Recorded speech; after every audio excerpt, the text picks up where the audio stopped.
बहुत गंभीर विषय था अग्रवाल जी का। उन्होंने बहुत सधी हुई बातें आपके सामने रखी। मैं छोटा हूँ तो मैं कोशिश करूँगा कि अपने लहजे में, अपने ढंग से थोड़ी देर आपसे उन विषयों पर गुफ्तगू करूँ जिसके लिए या तो बहुत बदनाम हूँ या बहुत मशहूर हूँ। खुशनसीबी है कि एक ऐसे शख्स की मौजूदगी में माइक पर खड़ा हूँ जिनके भाषण सुन सुन करके हम जैसे न जाने कितने बच्चों ने सांप्रदायिकता से लड़ने की हिम्मत सीखी।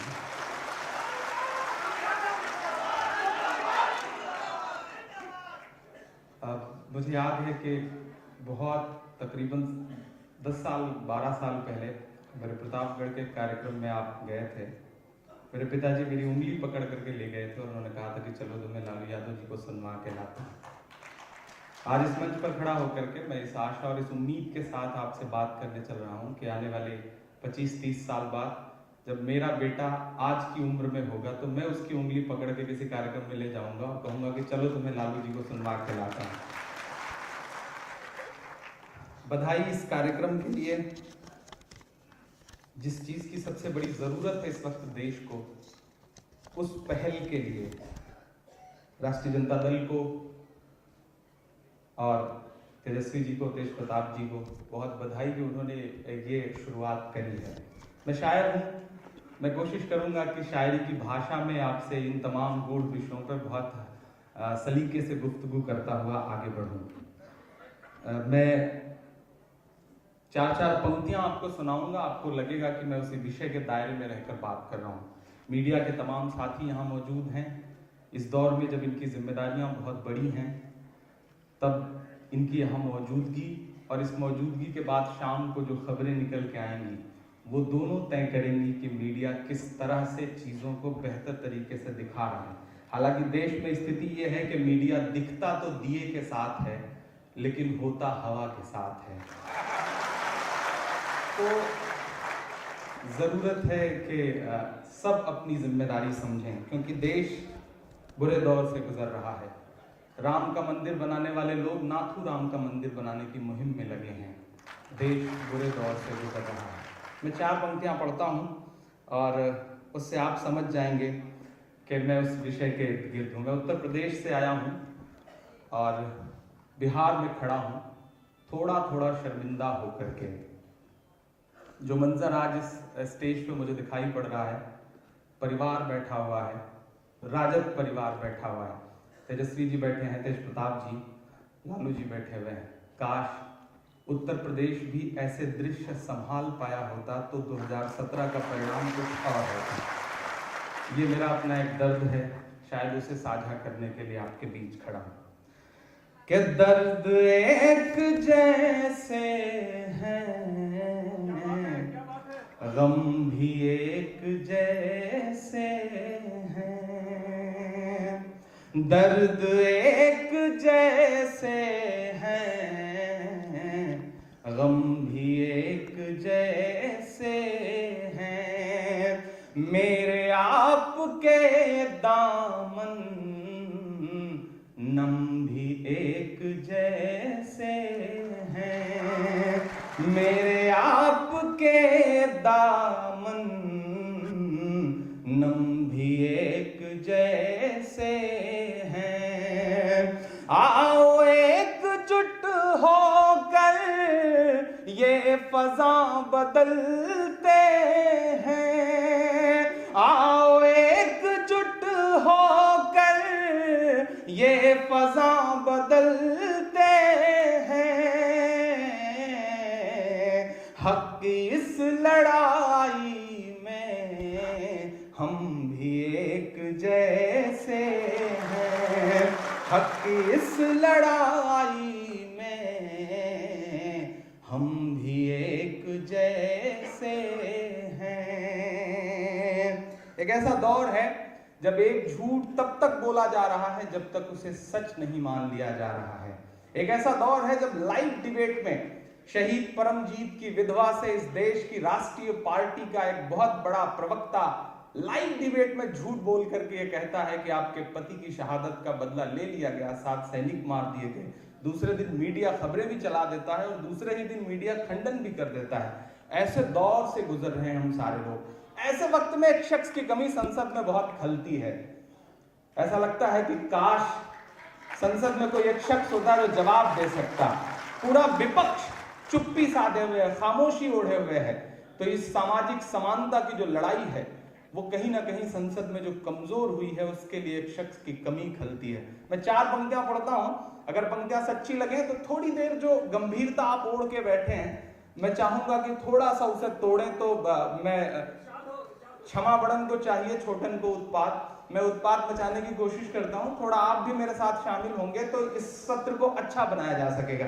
मैं पढ़ता हूं साहब कि जाने क्या थे, शोला थे, चिंगारी थे। मैं नाम नहीं लूंगा, आप मेरा इशारा समझ जाएंगे, पहुंच जाएंगे। कि जाने क्या थे, शोला थे, चिंगारी थे, दहशत बनकर हर दुश्मन पर तारी थे, दहशत बनकर हर दुश्मन पर तारी थे। संसद वाले पिछले मंजर याद करो, पढ़ता हूं मैं कि संसद वाले पिछले मंजर याद करो, एक अकेले सब पर लालू भारी थे, एक अकेले सब पर लालू भारी थे। जाने क्या थे, शोला थे, चिंगारी थे, दहशत बनकर हर दुश्मन पर तारी थे। संसद वाले पिछले मंजर याद करो, एक अकेले सब पर लालू भारी थे, एक अकेले सब पर लालू भारी थे। के सरहद पर दहशत गर्दों का कब्जा है। शायद ये एक शायर की जुबान नहीं है, एक शायर की भाषा नहीं है, लेकिन कड़वाहटें इतनी घुली हैं, हालत ऐसी है हम लोगों के सामने कि हमें बोलना पड़ रहा है। मुझको जालिम का तरफदार नहीं लिख सकते, कम से कम वो मुझे लाचार नहीं लिख सकते। जहां हथेली पे लिए बोल रहा हूं जो सच, उसको इस देश के अखबार नहीं लिख सकते, उसको इस देश के अखबार नहीं लिख सकते। मैं हिम्मत करता हूं और वो सच आपके सामने रखता हूं जो कहीं ना कहीं छुपाया जा रहा है। पहले अखबारों के काम होते थे खबरों को बताना, आज काम हो गया है खबरों को छुपाना। मैं पढ़ता हूं, अगर सच लगे तो आपकी दुआएं मांगता हूं कि सरहद पर दहशत गर्दों का कब्जा है। मीडिया ये तो बताता है, मैं उत्तर प्रदेश से आया हूं, कि थानों में 84% से ज्यादा यादव भर दिए गए, लेकिन मीडिया कभी ये नहीं बताएगा कि शहीद होने वाले 84 जवानों में 41 जवान यादव थे। ये मीडिया कभी नहीं बताएगा।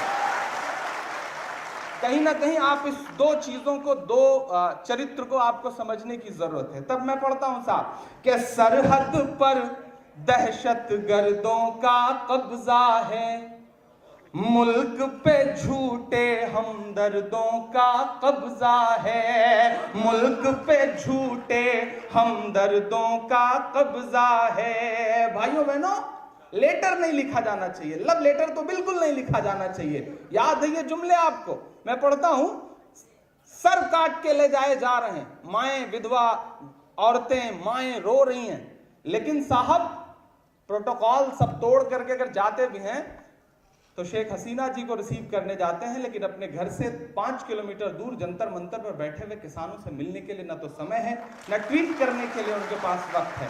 मैं पंक्तियां पढ़ता हूं कि सरहद पर दहशत गर्दों का कब्जा है, मुल्क पे झूठे हमदर्दों का कब्जा है, एक के बदले 10 सर की उम्मीद न रख। थोड़ा सा गुस्सा सिमट आया है इन पंक्तियों में, लेकिन आप संभाल लेंगे, पहुंचा देंगे दिल्ली तक। कि एक के बदले 10 सर की उम्मीद न रख, दिल्ली तुझ पर नामर्दों का कब्जा है, दिल्ली तुझ पर ना मर्दों का कब्जा है कि सूरज लहू लुहान पड़ा है चाहत का। साहिब रोशनदान की बातें करते हैं, साहिब रोशनदान की बातें करते हैं। एक कश्मीर संभाले नहीं संभलता है और बलूचिस्तान की बातें करते हैं, और बलूचिस्तान की बातें करते हैं, और बलूचिस्तान की बातें करते हैं। और 4 पंक्तियां और पढ़ता हूं। अच्छा, दोनों माइक एक जगह कर दिया जाए। मैं तो चाह रहा हूं कि देश की तमाम पार्टियों को एक जगह कर दिया जाए ताकि चीजें बदल सके, जिसकी कोशिश आदरणीय लालू जी कर रहे हैं। कि भारत मां की आंख के तारे कहां गए, आरएसएस के राज दुलारे कहां गए, भारत मां की आंख के तारे कहां गए, आरएसएस के राज दुलारे कहां गए। अच्छे दिनों की तरह उन्हें भी खोज रहा, कोई बताए अन्ना हजारे कहां गए, कोई बताए अन्ना हजारे कहां गए, कोई बताए अन्ना हजारे कहां गए। बहुत सारे मुद्दे हैं, बहुत सारी दुश्वारियां हैं, बहुत सारी दिक्कतें हैं, लेकिन मायूस होने से काम नहीं चलेगा, सर झुका लेने से काम नहीं चलेगा। तो समझते हुए लड़ना पड़ेगा, क्योंकि जो वक्त को नहीं समझते वक्त उनसे बहुत बुरा इम्तिहान लेता है। जिन अंग्रेजों की हुकूमत में कभी सूरज नहीं डूबता था, वो वक्त की नजाकत नहीं समझ सके, तो आज उनके राजाओं के कपड़े बैंड बाजे वाले पहनते हैं। वक्त की नजाकत को समझते हुए चीजों को आगे बढ़ना है। हर तरफ से साम दाम दंड भेद, हर तरह की चीजें अपना करके दुश्मन पूरी धूर्तता के साथ आपके सामने खड़ा है। धीरे धीरे अब ये बात कह रहा है कि इन फासिस्ट ताकतों के खिलाफ अगर सच में कोई लड़ाई बड़े पैमाने पर लड़ सकता है, पूरे देश को एकजुट कर सकता है, तो वह एकमात्र उम्मीद की आखिरी किरण लालू जी हैं। और इस देश को समझना पड़ेगा। मैं शायर हूं, मैं किसी सियासी पार्टी से मेरा कोई लेना देना नहीं है, लेकिन मैं अपनी जिम्मेदारियां समझते हुए यहां पर खड़ा हूं, क्योंकि हम शायरों की जिम्मेदारी है कि आईना दिखाएं वक्त को। मैं आईना हूं, दिखाऊं। लोग बैठे हैं, तमाम समाजों के लोग बैठे हैं, जरूरत आन पड़ी है कि एक जगह खड़े होइए, क्योंकि आप जब विकास और डेवलपमेंट करने की कोशिशें करेंगे तो वो आपके सामने कहीं ना कहीं सांप्रदायिकता ला करके खड़ी कर देंगे। आप उससे भी उबरने की कोशिश जाएंगे कि आपको लगेगा कि ये तो कभी हुआ ही नहीं था, ये कैसे हो रहा है। उससे भी आप लड़ लेंगे। तो वह एक जो मशीन नई सी आई है साहब, ईवीएम, वो ईवीएम ना होकर के एवरी वोट फॉर मोदी हो गई है। ऐसे में आप उससे कैसे लड़ पाएंगे? इसलिए सबको एकजुट होकर के इस समय खड़े होने की जरूरत है। सारी ताकतें जो भी सेकुलर फोर्सेज हैं वो एक साथ खड़ी हों। मैं 4 पंक्तियां पढ़ता हूं। हालांकि जो ये बेहतरीन जीती है लड़ाई तुमने जो, लड़ाई तुमने जो ये बेहतरीन जीती है, फरेब दे के सियासी जमीन जीती है, फरेब दे के। यही वो सच है जो मैं चीख करके बोले हूँ, यही वो सच है, यही वो सच है जो मैं चीख करके बोले हूँ। चुनाव तुम नहीं जीते मशीन जीती है, चुनाव तुम नहीं। ऐसी स्थितियों में भी बिहार वालों, मैं बहुत कुछ सोच करके आपके बीच खड़ा होकर के आपसे ये गुफ्तगू कर रहा हूं कि सियासी कुनबे की ऐसी सफाई करना है, सियासी कुनबे की। कल जो लालू जी का भाषण था मैं उसे सुन रहा था सोशल मीडिया के जरिए, और मैं उसे महज एक मिसरे में अगर पिरो पाया हूं तो मुहर लगाइएगा कि सियासी कुनबे की ऐसी सफाई करना है कि अब के दिल्ली पर सबको चढ़ाई करना है कि अब के दिल्ली को। पूरा देश उत्तर प्रदेश से उम्मीदें बांधे था, लेकिन पिछले 5 साल में इस देश में सांप्रदायिकता के खिलाफ सबसे बेहतर लड़ाई लड़ने का उदाहरण जिसने पेश किया वो आप लोग हैं। इसलिए मैं आपको सलाम करते हुए ये पंक्तियां पढ़ता हूं। ये पंक्तियां मैं आपको खुश करने के लिए नहीं पढ़ रहा हूं, बल्कि मैं हनुमान आप हैं, मैं जामुन तो बन के आपको आपका बल याद दिलाने की कोशिश करता हूं। मैं पढ़ता हूं, सुनिएगा कि अब के दिल्ली पर सबको चढ़ाई करना है, निजात नफरत से इस मुल्क को दिलाने को, निजात नफरत से इस मुल्क को दिलाने को, बिहार वालों तुम्हें रहनुमाई करना है, बिहार वालों तुम्हें रहनुमाई करना है, बिहार वालों तुम्हें।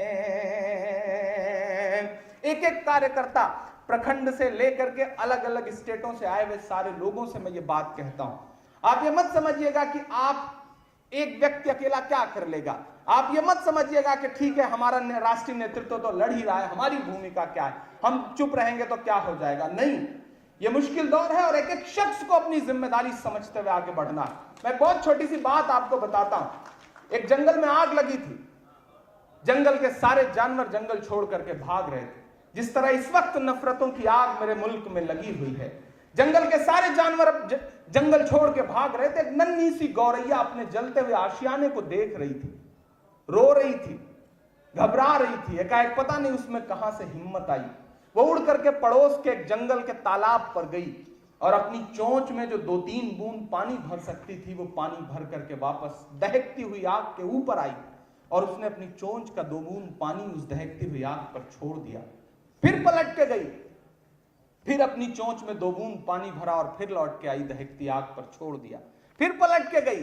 ये करते करते ये सिलसिला जब बहुत देर चलता रहा तो वो थक गई, तो पड़ोस के जंगल की एक डाल पर बैठ के वो सुस्ताने लगी। तो वहां बैठे अजगर ने उस गौरैया से कहा, क्यों री गौरैया, तुझे क्या लगता है तेरे 2 बूंद पानी से जंगल की इतनी बड़ी आग बुझ जाएगी? तो गौरैया के जवाब को एक एक शख्स अपना जवाब बना ले। गौरैया ने कहा कि मुझे यह बात पता है कि मेरे 2 बूंद पानी से जंगल की इतनी बड़ी आग का कुछ नहीं होने जा रहा, लेकिन उससे भी बड़ी बात मुझे यह पता है कि कल जब जंगल का इतिहास लिखा जाएगा तो मेरा नाम आग लगाने वालों में नहीं बल्कि आग बुझाने वालों में लिखा जाएगा। आज जरूरत इसकी आन पड़ी कि हम सारे लोग अपनी इस जिम्मेदारी को समझ लें, और आपने पिछले चुनाव में इस जिम्मेदारी को समझा था। उसका परिणाम पूरे देश ने देखा कि हेलीकॉप्टर से लगातार उड़ान भरने वाले लोग, इतने सारे हेलीकॉप्टरों से बिहार को पाट देने वाले लोग जब वापस लौट के गए हैं तो ऐसे मायूस होकर के लौट के गए हैं कि तब से देश ऐसे और मंजर देखने की उम्मीदों के साथ खड़ा है, लेकिन वो मंजर दोबारा नहीं दिखाई पड़ रहे हैं जैसे बिहार ने दिखाया था। मैं 4 पंक्तियां पढ़ता हूं जो प्रतीक गढ़े गए उस दौरान। उस समय ये 4 पंक्तियां हुई थी, पूरे देश में बहुत सुनी गई। तो आज लालू जी बैठे हैं तो मेरा मन कर रहा है कि मैं वो पंक्तियां फिर सुना दूं, फिर आपको कुछ नई कविताएं सुनाता हूं। मैंने 4 पंक्तियां उस दौरान कही जो प्रतीक गढ़े गए। वो 4 पंक्तियों में मैंने उन्हीं प्रतीकों से 4 पंक्तियां बनाई। आपके विधानसभा चुनाव का परिणाम और मेरी पंक्तियां कि दूध ने चाय को हरा डाला। लालू जी भी हंस रहे हैं इस पर।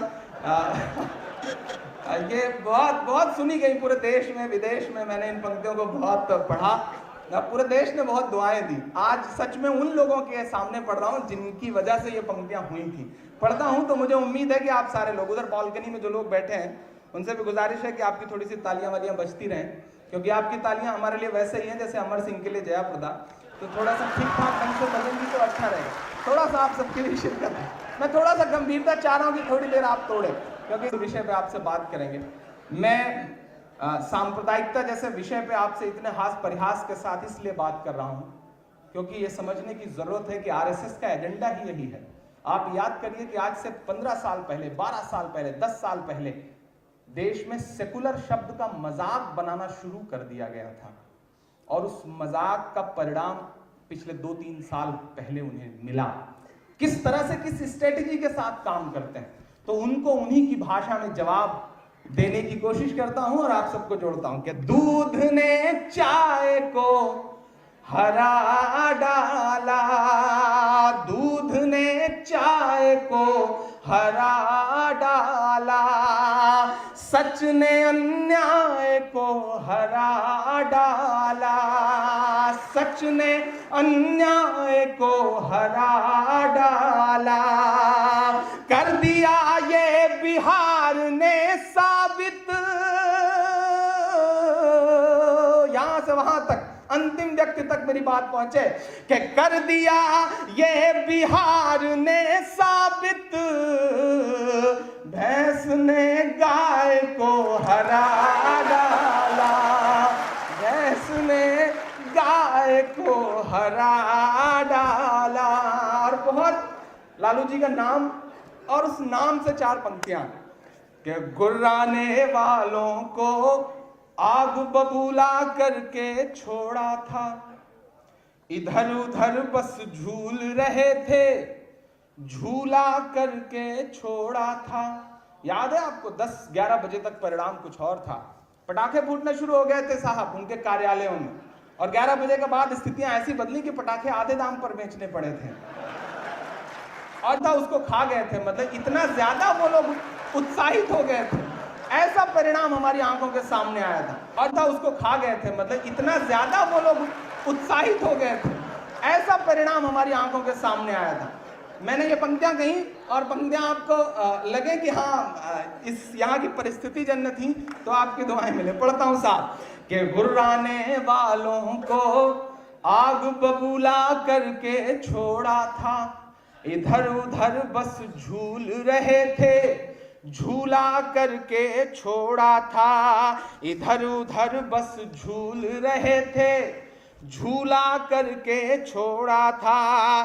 पिछली दिवाली वो फोड़ ना पाए एक पटाखा तक, अमित शाह को लालू जी ने लूला करके छोड़ा था, अमित शाह को लालू जी ने लूला करके छोड़ा था, गुर्राने वालों को आग बबूला करके छोड़ा था। एक और चीज के लिए मैं मुबारकबाद दूंगा, मैं देश के कि सेकुलरिज्म जो लफ्ज है, इस देश में धर्मनिरपेक्षता जो शब्द है, अगर उसे सच में पिछले 25-30 साल में किसी ने अपनी जिंदगी का असल मकसद बना के रखा, तो इसमें कोई दो राय नहीं है, वो लालू जी है।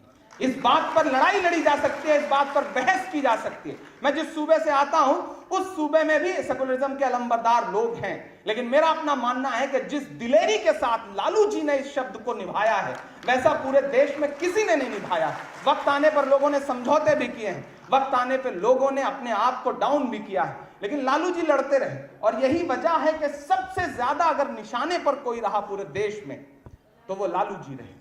ये बात आपको भी समझने की जरूरत है। इस देश में मीडिया ने सबसे ज्यादा मजाक बनाने की कोशिश की, सबसे ज्यादा किसी का चरित्र हनन करने की कोशिश की, तो वो लालू जी रहे। ऐसे घोटालों से नाम जोड़ा गया जिसका कोई मतलब नहीं था। इस देश में लाखों करोड़ का घोटाला किए हुए लोग हैं जिनके नाम के साथ घोटाला लफ्ज नहीं इस्तेमाल करती इस देश की मीडिया, लेकिन लालू जी को लगातार बदनाम करने की कोशिश की गई। और अब स्थिति यह है कि परिवार पर निशाने साधे जा रहे हैं। लेकिन बिहार वालों, इन चीजों से घबराने का नहीं है साहब, क्योंकि अगर दोनों तरफ सूरज तराजू में नहीं होता, तेरा साया मेरे साये के पहलू में नहीं होता, और तेरा साया मेरे साये के पहलू में नहीं होता, और सहारा हो ना हो मैं नाव ले जाऊंगा साहिल तक, हुनर मल्लाह में होता है चप्पू में नहीं होता। हुनर मल्लाह में होता है चप्पू में नहीं होता। और मैं रात तेजस्वी जी से बात करते हुए बात कह भी रहा था कि यकीनन देश के लिए थोड़ा सा निराशा का दौर है, यकीनन देश के लिए थोड़ा सा मुश्किल का दौर है, लेकिन यह दौर सबसे उपजाऊ भी है सेकुलर फोर्सेज को एक साथ करने का। जब चीजें बदलती हैं तो लोग एकजुट आने की मुहिम में लगते हैं, और बिहार ने इसे बहुत आसानी से इंप्लीमेंट करके दिखाया। इसलिए भी बिहार वालों में आपसे उम्मीद में। और एक बात बहुत जिम्मेदारी से मैंने पिछले 30 साल की अपनी जिंदगी में जो कुछ समझा है, जाना है, सेकुलरिज्म बचाने की, सेकुलरिज्म आगे बढ़ाने की जिम्मेदारी हम तमाम पुरुष वर्ग उठाते रहते हैं, लेकिन दोनों वर्गों के लोग बैठे हैं यहां पर। मैं एक बात आपसे बहुत जिम्मेदारी से कह रहा हूं कि सेकुलरिज्म को तब तक बहुत सलीके से आगे नहीं बढ़ाया जा सकता, सांप्रदायिकता के खिलाफ की जो लड़ाई है वो तब तक बहुत कारगर साबित नहीं हो सकती जब तक आपके परिवारों की औरतें एक दूसरे से आपस में मिलना जुलना नहीं शुरू करेंगी। आप इस बात को बहुत गंभीरता से समझिएगा। हम पुरुष लोग तो शाम में चाय की दुकान पर मिल लेते हैं, हम राजनीतिक चर्चाओं में मिल लेते हैं, लेकिन घरों में रह करके टीवी चैनलों के जरिए जो हमारे परिवार की औरतों के दिलो दिमाग में जहर भरा जा रहा है वो कहीं निकल नहीं पाता है। हमारे परिवार की औरतें ये मान लेती हैं कि हाँ ठीक है, वो म्लेच्छ हैं, वो ऐसे हैं, और सामने वाले तो हिंदू हैं, तो कट्टर हैं, तो ऐसे हैं। इन चीजों को अगर आप जड़ से खत्म करना चाहते हैं तो कोशिश करके, यहाँ जितने कार्यकर्ता और तमाम जिम्मेदार लोग बैठे हैं, मैं चाहूंगा कि तमाम हिंदू, मुसलमान, सिख, ईसाई ये आपस में अपने परिवारों की औरतों के बीच में बातचीत का सिलसिला शुरू करें, तब जाकर के चीजें शायद बेहतर हो सकेंगी। क्योंकि न तेरा है न मेरा है, ये हिंदुस्तान सबका है। न तेरा है न मेरा है, ये हिंदुस्तान सबका है। नहीं समझी गई ये बात तो नुकसान सबका है, नहीं समझी गई ये बात तो नुकसान सबका है। और जो इसमें मिल गई नदियां वो दिखलाई नहीं देती महासागर बनाने में, मगर एहसान सबका है। ये हम समझ जाएंगे जिस दिन, उस दिन इनसे लड़ाई थोड़ी सी आसान हो जाएगी। मैं एक कविता आपको सुनाता हूं, एक नई सी नज्म आपके सामने रखने की कोशिश करता हूं।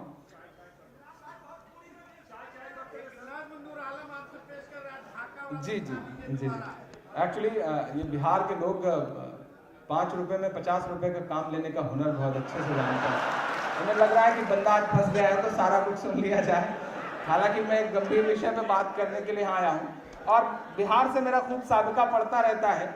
उधर ढाका से लेकर के पिछले दिनों अररिया के कार्यक्रम में रहा, बहादुरगंज के साथी यहाँ बैठे होंगे उनके कार्यक्रमों में रहा, सिवान रहा, इस तरह से मेरा ख्याल है लखमीनिया रहा, खूब सारे कार्यक्रमों में मेरा आना जाना होता है, और यहाँ तमाम ऐसे साथी मौजूद हैं। समस्तीपुर रहा तो आप सबका बड़ा प्यार मिलता रहा है। मैं एक कविता आपको सुनाता हूँ, बिल्कुल ताज़ा सी, बिल्कुल नई सी, जो पिछले दिनों मैंने कही, वो आपकी अदालत में रखता हूँ। उसके पहले भूमिका के तौर पे सिर्फ 4 पंक्तियां कि कीमत तो बहुत बढ़ गई शहरों में धान की, कीमत तो बहुत बढ़ गई शहरों में धान की, लेकिन विदा ना हो सकी बेटी किसान की, और मौका मिला तो लोगों ने कुर्सी के वास्ते तस्वीर ही बिगाड़ दी हिंदुस्तान की, तस्वीर ही बिगाड़ दी हिंदुस्तान की। कभी आपने सोचा है कि हमारे देश का प्रधानमंत्री तमाम प्रोटोकॉल छोड़ करके शेख हसीना को रिसीव करने के लिए एयरपोर्ट पहुंच जाता है? कभी आपने सोचा है कि हमारे देश का प्रधानमंत्री बिना किसी प्रोटोकॉल के, बिना किसी पूर्व सूचना के कब पाकिस्तान में लैंड कर जाता है? आखिर क्यों? इसके पीछे का सच क्या है?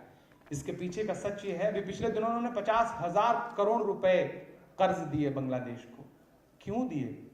क्योंकि अडानी का प्रोजेक्ट लगना है, वहां पर पावर प्रोजेक्ट लग रहा है। वो पाकिस्तान यूं ही नहीं चले जाते, क्योंकि अडानी का और अंबानी का पावर प्रोजेक्ट लग रहा है। गलतफहमी के शिकार हैं कि अब की बार किसानों की सरकार, अगर किसानों की सरकार होती साहब, तो आपके घर से कुछ किलोमीटर दूर इस देश का अन्नदाता पेशाब पीने के लिए मजबूर ना हुआ होता। और मुझे अफसोस है कि बिहार में तो इस मुद्दे पर आवाज उठ रही है, लेकिन दिल्ली में बैठे हुए विपक्ष के लोग इस मुद्दे को मुद्दा नहीं बना पा रहे हैं। ये बहुत सोचने का विषय है। जो मुद्दे बनाने के मुद्दे थे उन पर भी हम बात नहीं कर पा रहे हैं। मैं एक नज्म आपको सुनाता हूं कि जंतर मंतर पर देखा है भूखे पड़े किसान को,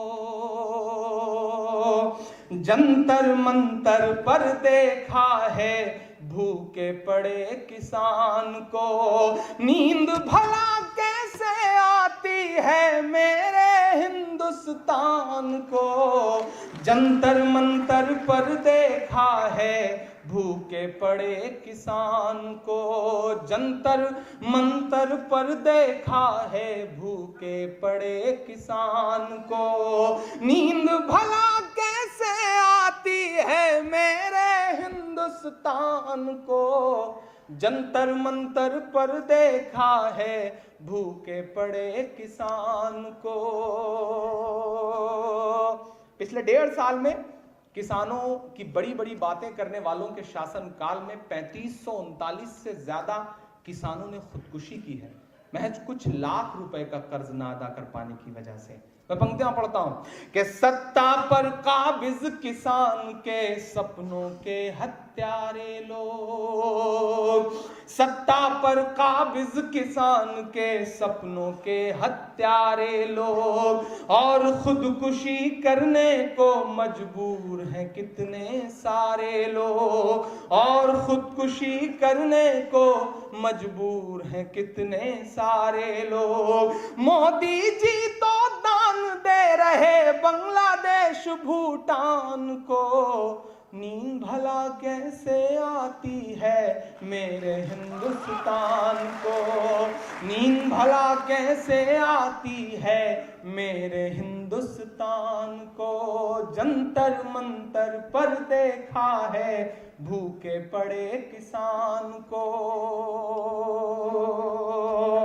मैं आज और सहर्ष इस कार्यक्रम में शामिल होने के लिए चला आया क्योंकि मुझे एक उम्मीद की किरण दिखाई देती है। मैं बहुत निराश सा रहा पिछले तकरीबन 5-6 महीने में।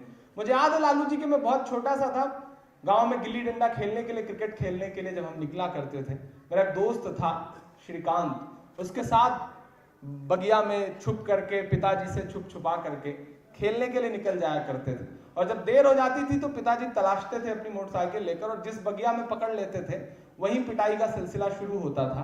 और जितने थप्पड़ मेरे हिस्से आते थे उतने ही थप्पड़ श्रीकांत के भी हिस्से आते थे, या कभी उसके पिताजी पकड़ते थे तो जितने उसके हिस्से में थप्पड़ आते थे उतने मेरे भी। लेकिन आज स्थितियां किस तरह बदली हैं कि अगर मेरे पिताजी श्रीकांत को एक थप्पड़ मार दें तो कब वो थप्पड़ हिंदू मुसलमान के सांचे में ढल जाएगा कोई सोच नहीं सकता। ये नुकसान हुआ है। अक्सर मीडिया के लोग कहते हैं कि इमरान साहब आप एक विशेष विचारधारा के खिलाफ क्यों लगातार बात करते हैं। शायद इसीलिए मेरा नुकसान हुआ है, मेरा व्यक्तिगत नुकसान हुआ है। और ये है मेरा व्यक्तिगत नुकसान कि आज हम जब दो दोस्त साथ बैठते हैं तो थोड़ी देर में हमें खुद एहसास होने लगता है कि यार तुम तो हिंदू हो और हम मुसलमान हैं। कहीं ना कहीं इस एहसास को बचाने की लड़ाई लड़नी पड़ेगी। मैं पंक्तियां पढ़ता हूं कि राष्ट्रवाद की इस अफीम का कैसा गोरख धंधा है, राष्ट्रवाद की इस अफीम का कैसा गोरख धंधा है, राष्ट्रवाद की इस अफीम का कैसा गोरख धंधा है। जी करता है चीख के कह दूं देश का मुखिया अंधा है, जी करता है चीख के कह दूं देश का मुखिया अंधा है। दो खेमे में बांटता है शमशान को कब्रिस्तान को, नींद भला कैसे आती है मेरे हिंदुस्तान को, नींद भला कैसे आती है मेरे हिंदुस्तान को। जंतर मंतर पर देखा है भूखे पड़े किसान को। आखिरी पंक्तियां इस कविता की, इस नज्म की आपको सुनाता हूं के नफरत सर चढ़ कर बोले है गांव गांव में दंगे हैं। किसी ने कहा कि मंजिल सभी की एक है, राहें अलग अलग, वो एक है पर अपनी निगाहें अलग अलग। मंदिर में है भगवान तो मस्जिद में खुदा है, किसने कहा हिंदू से मुसलमान जुदा है। जो ये बात कहने वाले लोग हैं वो कितनी सफाई से, मेरे कुछ बड़े बुजुर्ग हैं जिनके साथ में बैठता हूं तो वो एक बात कहते हैं कि ये जो फासिस्ट ताकतें हैं ये दशानन हैं, इनके पास 10 सर है। एक सर है जो सांप्रदायिकता के मुद्दे को हवा देता है, एक सर है, एक चेहरा है जो चौराहों पर उत्पात मचाते हैं, एक चेहरा है जो बौद्धिक बन करके इसे डिफेंस करता है, और एक चेहरा है जो राष्ट्रवाद की बड़ी बड़ी बातें करेगा, सैनिकों के शहादत पे बड़ी बड़ी बातें करेगा और फिर आपको उसी तरफ लेके चला जाएगा। इसलिए मैं ये पंक्तियां पढ़ता हूं साहब के नफरत सर चढ़ कर बोले है गांव गांव में दंगे हैं, नफरत सर चढ़ कर बोले हैं, गांव गांव में दंगे हैं। राजपथों पर इस भारत के भाग्य विधाता नंगे हैं। राजपथों पर इस भारत के भाग्य विधाता नंगे हैं। शर्म नहीं आती संसद में बैठे हुए प्रधान को, नींद भला कैसे आती है मेरे हिंदुस्तान को, नींद भला कैसे आती है मेरे हिंदुस्तान को। कि वाह रे देश के चौकीदार, वाह रे देश के चौकीदार, देश के चौकीदार, वाह रे देश के चौकीदार। विजय माल्या नाक के नीचे से हो गया फरार, वाह रे देश के चौकीदार, वाह रे देश के चौकीदार, देश के चौकीदार, वाह रे देश के चौकीदार। और एक शायर के दिल से निकली हुई पंक्ति है, और लालू जी ने हमेशा इस मंचों से इस बात पे मुहर भी लगाई है। मैं पढ़ता हूं साहब कि देश के चौकीदार, वाह रे देश के चौकीदार। तुमसे ज्यादा असरदार था वो पिछला सरदार, वाह रे देश के चौकीदार, वाह रे देश के चौकीदार। कि देश चलाना चाय बनाने जैसा काम नहीं है। मैं तो अक्सर सोचता हूं कि आप सबको ये नसीहत है मेरी, अगर किसी भी ढाबे पर कोई बच्चा जो है वो चाय वाय बेचता मिल जाए तो उसे तुरंत पकड़िए, स्कूल ले जाइए, ताकि वो आने वाले वक्त में देश का भविष्य न खराब कर सके। मैं पढ़ता हूं पंक्तियां साहब कि देश चलाना चाय बनाने जैसा काम नहीं है, नफरत वाली राय बनाने जैसा काम नहीं है। एक किसान ना कर्ज चुकाए तो फांसी का फंदा, एक किसान ना कर्ज चुकाए तो फांसी का फंदा। और मालिया लंदन घूमे बाहर तेरा धंधा, और मालिया लंदन घूमे बाहर तेरा धंधा। जिसे जेल में होना था वो घूम रहा लंदन है। गिरफ्तार हुए, देश की मीडिया को ऐसा लगा जैसे तोहफा मिल गया, मोदी जी का एक और कारनामा, विजय माल्या लंदन में फरार। फिर बताना पड़ा 3 घंटे बाद जमानत हो गई।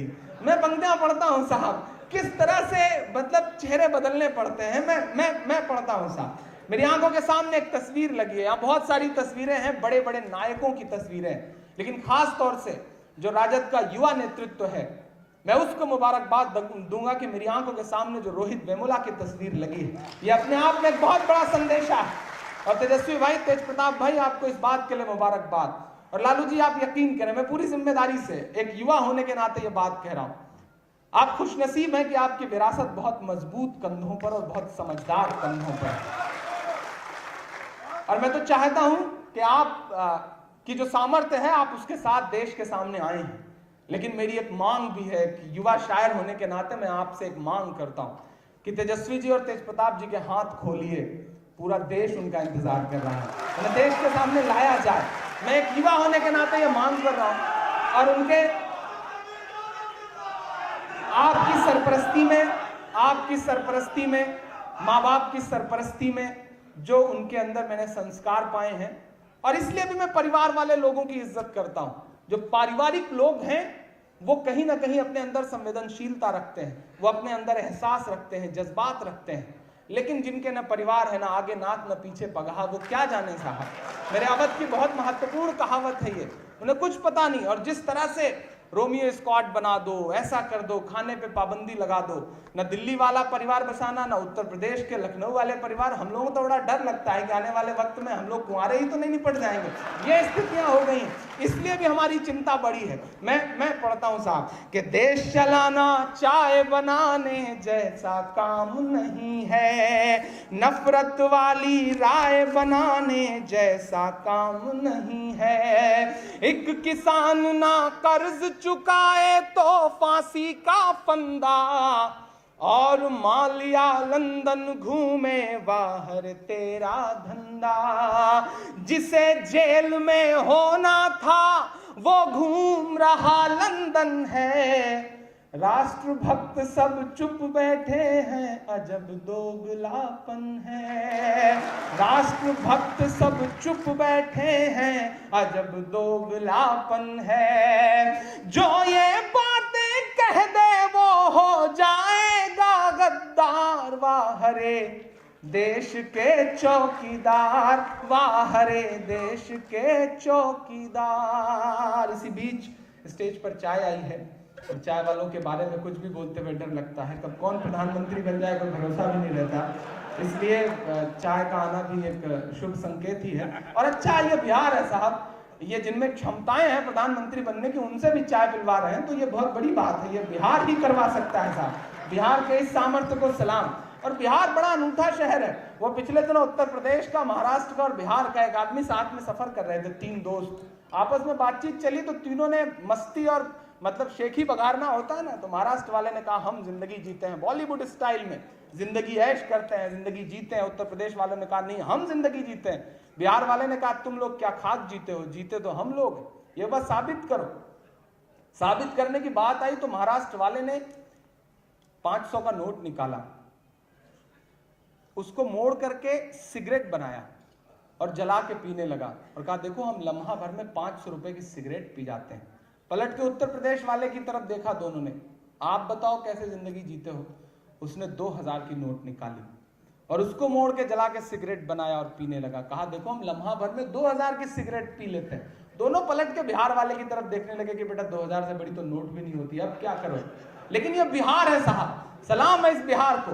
उसने 1 मिनट सोचा और सोचने के बाद फिर अपना ब्रीफकेस खोला, चेकबुक निकाला, उस पर भरा 5 लाख, उसको मोड़ करके जला के सिगरेट पीने लगा। ये हुनर आता है बिहार को। मैं इसलिए भी बिहार को सलाम करता और इसलिए भी मैं बिहार की क्षमताओं को लेकर के बहुत आशान्वित हूं कि यह काम बिहार ही कर सकता है। दिल्ली में बहुत सारे साथी मिलते हैं बिहार के, और कमाल है, मतलब मैं पिछले दिनों दिल्ली से इलाहाबाद आ रहा था, मेरे साथ बिहार का एक लड़का भी सफर कर रहा था। ऊपर की बर्थ पर हम लोग बैठे थे। अलीगढ़ में 2 खूबसूरत सी युवतियां जो हैं वो चढ़ी ट्रेन में, आपस में बातचीत शुरू हो गई पति को लेकर के। तो उसने कहा कब शादी वादी कर रही हैं आप, विवाह कब कर रही हैं? तो उसने कहा तलाश रही हूँ। उसने कहा कैसा पति चाहिए? तो उसने कहा करोड़पति। तो पहली वाली समझदार थी, मॉडर्न जमाने की, तो उसने कहा अगर करोड़पति नहीं मिले तो उसने कहा कोई बात नहीं, 50-50 लाख के 2 कर लूंगी। तो पहली वाली ने कहा अगर 50 के 2। बिहार की क्षमताओं को सलाम करता और मैं चाहता हूं कि बिहार अपनी इस क्षमता के साथ देश के सामने आए।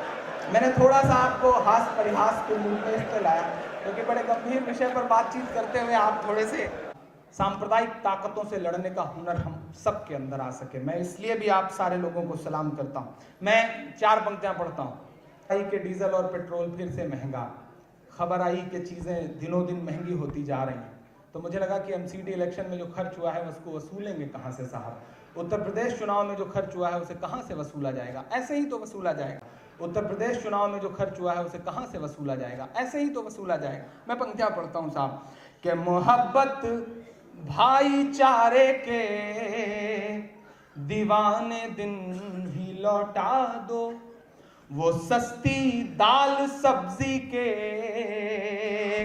सुहाने दिन ही लौटा दो, वो सस्ती दाल सब्जी के सुहाने दिन ही लौटा दो। ये अच्छे दिन तो अंबानी अडानी को मुबारक हो, ये अच्छे दिन तो अंबानी अडानी को मुबारक हो, हमें ऐसा करो साहिब पुराने दिन ही लौटा दो, हमें ऐसा करो साहिब पुराने दिन ही लौटा दो। सुकमा से लेकर के कुपवाड़ा तक जो शहीद हैं, उन शहीदों की माओं से कभी मिलने की कोशिश करिए और उन माओं के एहसास को समझने की कोशिश करिए। कैप्टन आयुष यादव कानपुर, उस मां के रोते हुए चेहरे को देखा है करीब से मैंने। जवान शेर मोहम्मद के मां के रोते हुए चेहरे और दुआ के लिए उठे हुए हाथ को देखा है मैंने। लेकिन मुझे अफसोस है कि विपक्ष में रहते हुए ईंट से ईंट बजा देने की बातें करने वाले हमारे देश के महोदय निंदानाथ बन के रह गए, निंदा कर रहे हैं और देश को लगातार शर्मिंदा कर रहे हैं।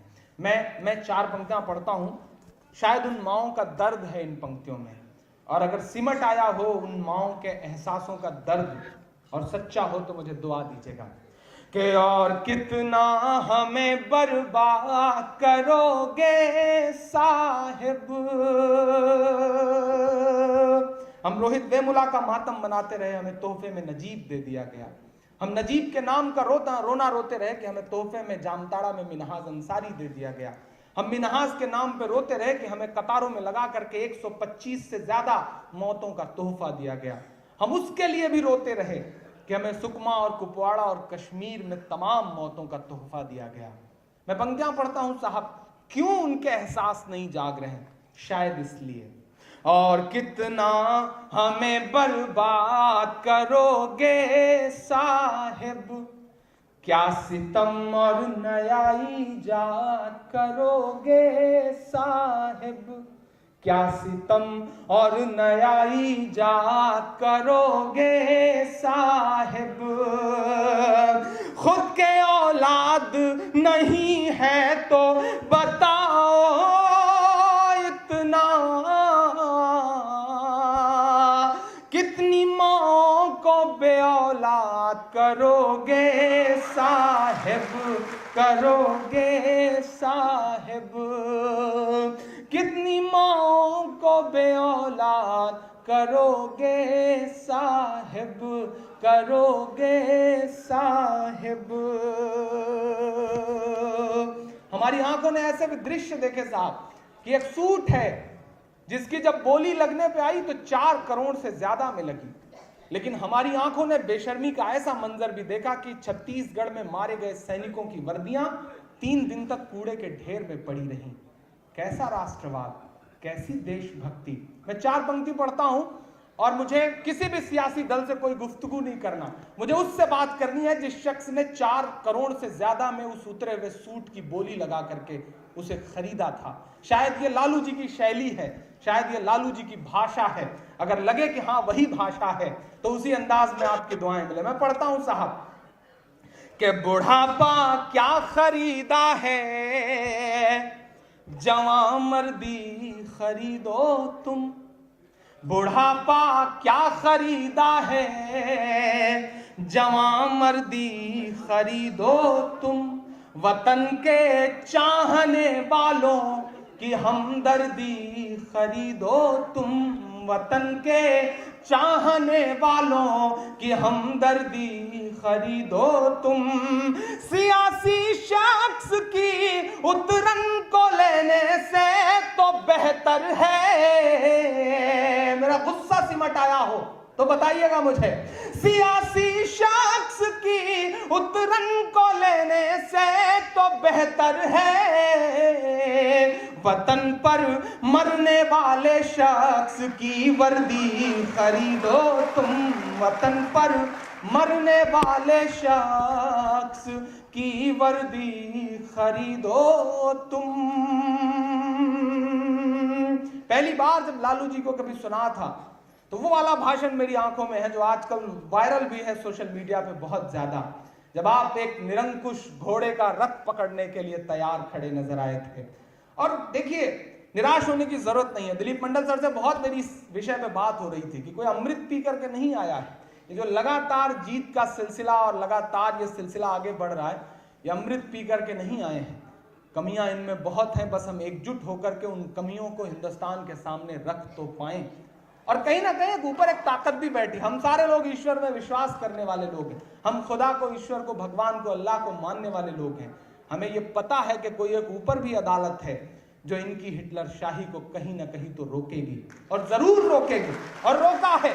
ऊपर वाले ने ऐसा करके दिखाया है, और जब ऊपर वाला करके दिखाता है साहब, तो कब लोग दर्शक मंडल से, मार्गदर्शक मंडल से होते हुए कहां पहुंच जाते हैं पता ही नहीं चलता है। मैं 4 पंक्तियां पढ़ता हूं, आप वहां तक पहुंच जाएं, उस एहसास तक तो मुझे बताइएगा कि तेरी शोला बयानी से ज्यादा कौन समझेगा, लहू का रंग पानी से ज्यादा कौन समझेगा, लहू का रंग पानी से ज्यादा कौन समझेगा। अजी कुदरत की लाठी में कहां आवाज होती है, सुन के बताना बिहार वालों। अजी कुदरत की लाठी में कहां आवाज होती है, ये बातें आडवाणी से ज्यादा कौन समझेगा, ये बातें आडवाणी से ज्यादा कौन समझेगा। मैं इस देश का एक आम सा इंसान हूं, इमरान नाम है मेरा। चीजें बदली हैं और उन चीजों को आपसे साझा करने के लिए इसलिए भी खड़ा हूं कि चीजें बहुत बदल गई हैं। मैं चेहरे से मुसलमान नहीं लगता हूं। मैं ट्रेनों के फर्स्ट क्लास में, सेकंड क्लास में सफर करता हूं, और जब मेरे मोबाइल पर फोन आता है और जब मैं जवाब में वालेकुम अस्सलाम कहता हूं, तो मेरे आसपास की सवारियों के चेहरों के एक्सप्रेशंस बताते हैं कि हालात बदले हैं, बहुत बदले हैं। और हमें उस हालात से आंख चुराने की नहीं बल्कि आंख मिलाने की जरूरत है। हमें बात करनी पड़ेगी। मैं एयरपोर्ट पर बोर्डिंग पास लेकर के खड़ा रहता हूं, तो सिक्योरिटी चेक वाला जब मेरा नाम पढ़ता है तो उसकी उंगलियों का दबाव बताता है कि मुल्क के हालात बदले हैं। और अब इस बदले हुए हालात को समझने की जरूरत और उससे लड़ाई लड़ने की जरूरत सामाजिक न्याय के जो लोग,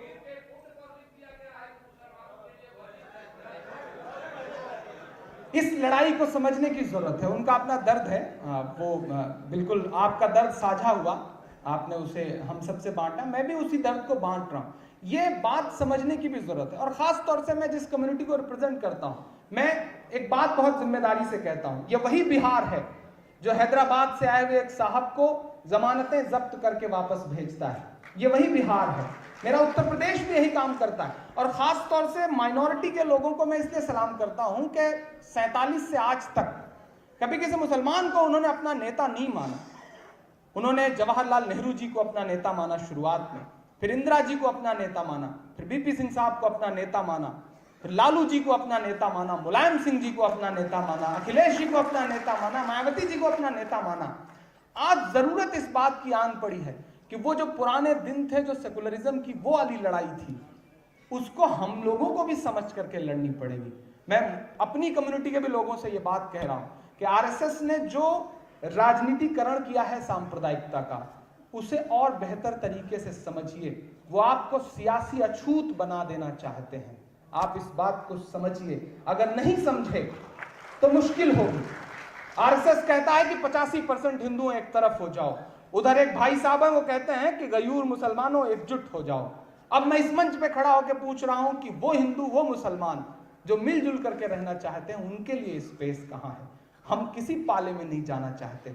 हम इस देश में सेकुलरिज्म का जो ताना बाना है, हम तो चाहते हैं कि ईद में हमारे घर तेजस्वी सेवैयां खाने आए और होली के रंगों में हम तेजस्वी को रंग लगाते हुए नजर आए। हम तो ऐसा हिंदुस्तान चाहते हैं और ऐसा ही हिंदुस्तान, और समय समय पे साबित भी करते रहे। मुझे याद आता है कि नफरतों की बड़ी बड़ी बातें करने वाले लोग, मीडिया के तमाम साथी, मैं चाहता हूं यह सच भी दुनिया के सामने जाए कि सांप्रदायिकता को जब जब जरूरत पड़ी है, सबने उसका चेहरा काला करने की ही कोशिश करी। आपको याद होगा मुंबई अटैक के बाद मुंबई अटैक के बाद मुंबई का पूरा मुसलमान इकट्ठा होकर के हुकूमत के पास लिखित तौर पे देता है कि हम अपनी कब्रिस्तानों में दहशतगर्दों को दफनाने की इजाजत नहीं देंगे। ये बहुत बड़ी बात थी। मैं तो उस हिंदुस्तान का ख्वाब देखता हूं कि जब पाकिस्तान के खिलाफ मैच हो, पहले बल्लेबाज कामरान अकमल को आउट करना हो या आखिरी बल्लेबाज मिसबाहुल हक को, गेंद लेकर के जहीर खान दौड़ते हैं। मैं उस हिंदुस्तान का ख्वाब देखता हूं, मैं उस हिंदुस्तान का हामी। हिंदुस्तान किसी तोगड़िया की तकरीर से नहीं बनता है, हिंदुस्तान किसी बुखारी साहब के फतवों से भी नहीं बनता है। हिंदुस्तान तो उससे बनता है साहब कि जब लालू जी के बगल में अब्दुल बारी सिद्दीकी बैठ करके आप लोगों से एकजुट होने की बात करते हैं। हिंदुस्तान उससे बनता है। मैं उस हिंदुस्तान का हामी हूं और वही हिंदुस्तान, वही मंजर इस देश को बचा भी सकते हैं। इसलिए मैं आपसे ये बातें कहता हूं कि चाक है जिगर फिर भी आए हैं रफू करके, चाक है जिगर फिर भी आए हैं रफू करके, जाएंगे हकीकत से तुमको रूबरू करके, प्यार की बड़ी इससे और मिसाल क्या होगी, प्यार की बड़ी इससे और मिसाल क्या होगी, हम नमाज पढ़ते हैं गंगा में वजू करके, हम नमाज पढ़ते हैं गंगा में वजू करके, जाएंगे हकीकत से तुमको रूबरू करके। मैं चाहता हूं, तमाम सारे लोगों से कहता हूं कि सिर्फ वक्त मत लगाइए, नफरतों से लड़ने के लिए सिर्फ वक्त मत लगाइए, खुद को भी लगाइए, धन लगाइए, बल लगाइए, ताकत लगाइए, हिकमत लगाइए, क्योंकि वो सारी ताकतें लगा रहे हैं, वो साम दाम दंड भेद के साथ आपके साथ खड़े, इसलिए आपको भी जरूरत पड़ेगी। और जो धनाढ्य लोग हैं उनसे भी गुजारिश कर रहा हूं कि नफरत वाली ताकतों से लड़ने के लिए चौराहे चौराहे सांस्कृतिक आयोजन करिए। इनसे सांस्कृतिक तौर पर लड़ना पड़ेगा, इनसे साहित्यिक तौर पर लड़ना पड़ेगा, बौद्धिक तौर पर लड़ना पड़ेगा, वरना ये दौलत, ये पैसा बहुत कुछ तो होता है लेकिन सब कुछ नहीं होता। सीता जब जंगल में थी तो उन्हें सोने का हिरन चाहिए था, लेकिन वही सीता जब सोने की लंका में बिठा दी गई तो उन्हें राम चाहिए थे।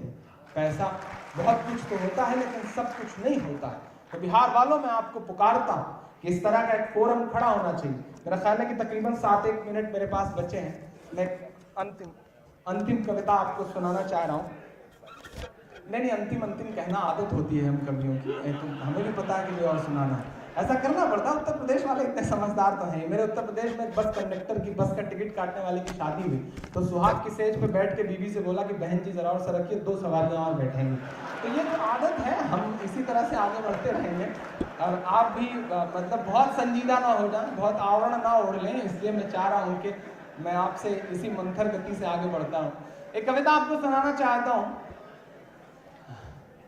देश के तमाम बड़े टीवी चैनलों पे बैठ करके तमाम बड़े बड़े विवेकानंद साहब की शक्ल जैसे प्रवक्ता जो हैं, वो चैनलों पे बैठ के कहते हैं कि नहीं, नोटबंदी से इस देश को कोई नुकसान नहीं हुआ। बड़ी दमदारी के साथ ये बात चैनलों पे चिल्ला चिल्ला के रखते हैं, लेकिन वो प्रवक्ता ये नहीं बताते कि नोटबंदी से फायदा क्या हुआ देश को। कमर टूट जाएगी नक्सलवाद की, आतंकवादियों की, ऐसा हो जाएगा, पत्थरबाज खत्म हो जाएंगे। कुछ तो नहीं बदला साहब। सरकारी आंकड़े हैं कि तकरीबन 2.5 लाख करोड़ रुपए के कारोबार का नुकसान हुआ है नोटबंदी के बाद से अब तक। मैं कविता आपको सुनाता हूं, एक ऐसा विषय जो मुद्दा बन सकता था, एक ऐसा विषय जो आम आदमी की जिंदगियों से जुड़ा हुआ विषय था, लेकिन ये राष्ट्रवाद और देशभक्ति की चाशनी में लपेट करके उन्होंने देश के सामने ऐसी बात रखी कि देश जो है लाठियां खा करके भी, कतारों में लग करके भी, मौतों का तोहफा लेकर के भी देश उस मुद्दे पर चुप रह गया। शायद कमी विपक्ष की थी, और मैं तो पूरी जिम्मेदारी से कह रहा हूं कि विपक्ष इस देश की संसद में कम, संस्थानों में ज्यादा बचा है। इसीलिए उन्हें संस्थानों से चिढ़ है, इसीलिए उन्हें जेएनयू से चिढ़ है, इसीलिए उन्हें जामिया से चिढ़ है, इसीलिए अलीगढ़ से, इसीलिए हैदराबाद यूनिवर्सिटी से उन्हें चिढ़ है, क्योंकि वो डरते हैं संस्थानों से, वो डरते हैं इन नई आवाजों से जो गैर राजनीतिक तौर पर अपनी आवाज बुलंद कर रही हैं। ऐसे में मैं कविता आपको सुनाता हूं साहब। कहा गया कि बड़े बड़े जो ब्लैक मनी वाले लोग हैं वो कतारों में खड़े हो जाएंगे, ऐसा हो जाएगा, वैसा हो जाएगा। मैं कविता सुनाता हूं कि जालिम तानाशाह की देखो ये कैसी मनमानी है। रात के 8 बजे टीवी चैनल की स्क्रीन जो है वो काली हुई, ऐसा लगा जैसे आपातकाल लागू होने जा रहा है। उससे पहले थल सेनाध्यक्ष, जल सेनाध्यक्ष और वायु सेनाध्यक्ष के साथ मीटिंग की। देश को डर लगा कि कहीं ये हमला तो नहीं करने जा रहा, और उसके बाद हमला हुआ, लेकिन किसी पड़ोसी मुल्क पर नहीं बल्कि गरीबों की जेब पर। मैं कविता सुनाता हूं साहब आपको कि जालिम तानाशाह की देखो ये कैसी मनमानी है। कारोबार हुए हैं चौपट और बर्बाद किसानी है। कारोबार हुए हैं चौपट और बर्बाद किसानी है। लगता है उस शख्स ने हिटलर बन जाने की ठानी है। अगली पंक्ति पे मुहर लगाइएगा। लगता है उस शख्स ने हिटलर बन जाने की ठानी है। कोई बताए किस लाइन में खड़ा कोई अंबानी है। कोई बताए किस लाइन में खड़ा कोई अंबानी है। नोटबंदी के 40-45 दिन तक पुरानी नोट से डीजल बिकता रहा, पेट्रोल बिकता रहा, लेकिन अनाज नहीं बिका, दूध नहीं बिका, सब्जी नहीं बिकी। क्यों? क्योंकि डीजल और पेट्रोल अंबानी का है, अनाज और सब्जी किसानों की है। उनका सामान बिकेगा लेकिन आपका नहीं बिकेगा। अगर आप इस महीन रेखा को नहीं समझ पा रहे हैं और भक्तई का चश्मा चढ़ा हुआ है तो आने वाला वक्त आपके लिए भी मुश्किल भरा होगा। लगता है उस शख्स ने हिटलर बन जाने की ठानी है। कोई बताए किस लाइन में खड़ा कोई अंबानी है। कि जो कहते थे 100 दिन के अंदर काला धन लाएंगे, काला धन ना ला पाए तो खुद फांसी चढ़ जाएंगे।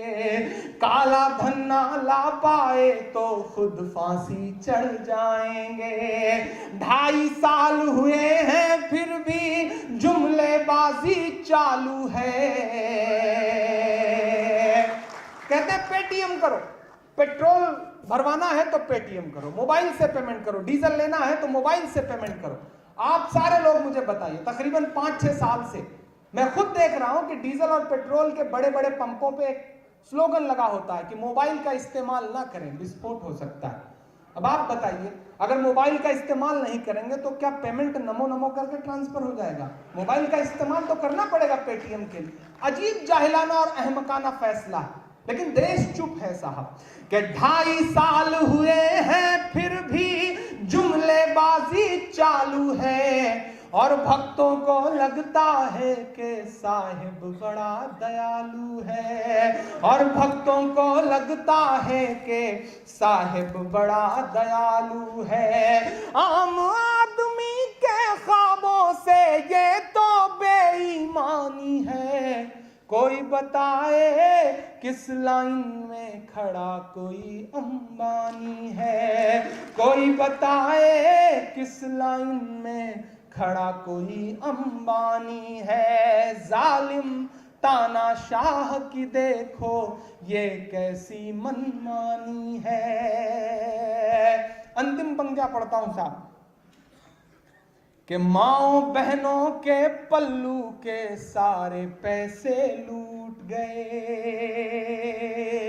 आधी आबादी पति से चुरा करके, बेटे से चुरा करके, परिवार वालों से चुरा करके, जोड़ जोड़ करके कहीं 500 की नोट मिल गई, कहीं 1000 की नोट मिल गई। किस तरह से समेट के रखा था आप सारे लोगों ने, लेकिन एक झटके में डाका डाला गया।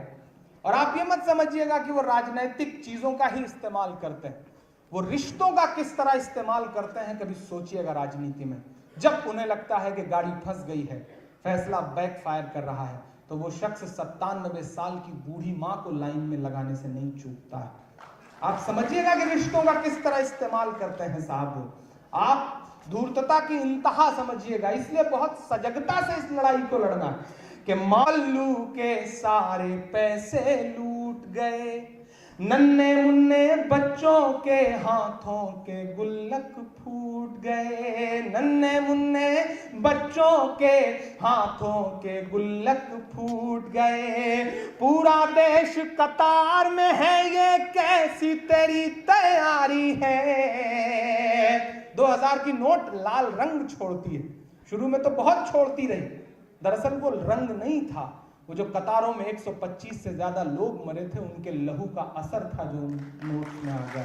मैं पढ़ता हूं साहब कि पूरा देश कतार में है, ये कैसी तेरी तैयारी है, 100 से ज्यादा मौतों की ये किसकी जिम्मेदारी है, 100 से ज्यादा मौतों की ये किसकी जिम्मेदारी है, लगता है उनकी आंखों का आज मर गया पानी है, कोई बताए किस लाइन में खड़ा कोई अंबानी है, जालिम तानाशाह की देखो ये कैसी मनमानी है, कारोबार हुए हैं चौपट और बर्बाद किसानी है। बहुत शुक्रिया, बहुत आभार आपका। एक अंतिम 4 मिनट की कविता के साथ मैं इस कार्यक्रम अपना सत्र समाप्त करता हूं, क्योंकि आपको लंच के लिए भी जाना है और उसके बाद हम सारे लोगों को दिलीप सिंह मंडल सर को सुनना है। एक बहुत गंभीर कविता थोड़ी देर के लिए मुझे मन दे दे तो मैं अंतिम में जिन मुद्दों को लेकर के मैं देश में लगातार मुखर रहा हूं, उस एक अंतिम कविता को आदरणीय लालू जी के सामने और खास तौर से आदरणीय राबड़ी जी के सामने मैं उस कविता को रखना चाह रहा हूं, क्योंकि आप दोनों लोग एहसास रखने वाले लोग हैं। मैं कविता सुनाता हूं जिस कविता का शीर्षक है नजीब। मैं वो कविता बड़ी सुनी गई पूरे देश में, तो मैं अंत में सांप्रदायिकता ने कहां तक अपना असर छोड़ा है साहब, कि एक मां का बच्चा पिछले तकरीबन 7 महीने से गायब है, बेटा गायब है देश की एक प्रोमिनेंट यूनिवर्सिटी से, लेकिन मीडिया भी बात करने को तैयार नहीं, और जंतर मंतर से लेकर के इंडिया गेट से लेकर के जेएनयू के एड ब्लॉक तक रोती हुई इस मां के आंसुओं पे बात करने के लिए देश का कोई कायदे का शख्स तैयार नहीं, कोई राजनीतिक व्यक्ति जो सत्ता में बैठा है वो तैयार नहीं। मैं उस मां की तरफ से कविता आपको सुनाता हूं, वो मां जो सिर्फ सबसे ये पूछ रही कि मेरा बेटा कहां है, मेरा लाल कहां है, मेरा नजीब कहां है।